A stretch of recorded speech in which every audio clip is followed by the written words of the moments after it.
ATV accidents in our viewing area since Sunday.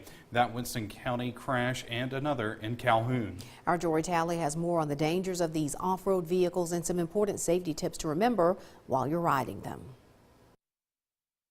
As the warmer weather approaches, we tend to spend more time outdoors. The hotter temps means if you enjoy riding ATVs and UTVs, it's time to start rolling them out.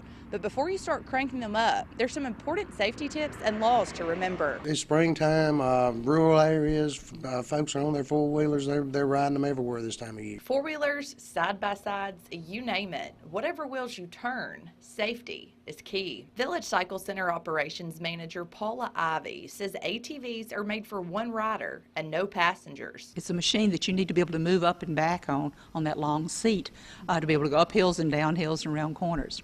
The second thing is they are for off-road use only, not for be on the streets, not on be on the side of the street. Ivy stresses drivers to watch their speed on these off-road vehicles. She says going 10 to 15 miles per hour across dirt and through fields is fast and can be dangerous. Speed and riding passengers, because it changes the weight distribution on it, and the speed does. And you go over a little anthill or something, you put you on 3 wheels instead of 4, and they can flip over. Winston County Sheriff Jason Pugh says ATVs aren't meant to be on the highways, night or day. Most of them have headlights on the front and some sort of light on the rear.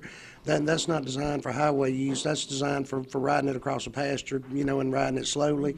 And as the bikes get bigger and faster and more expensive, the danger increases also. Pugh also stresses riders to wear helmets. He says in most ATV accidents, head trauma is involved. Most of our experiences is going to be carelessness on the driver of the vehicle's part.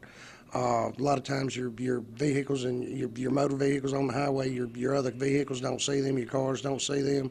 Especially with your lower ATVs, the ones that children ride, go-karts, that sort of thing. Village Cycle Center here in Starkville only sells ATVs for people 16 years and older because of safety and federal regulations.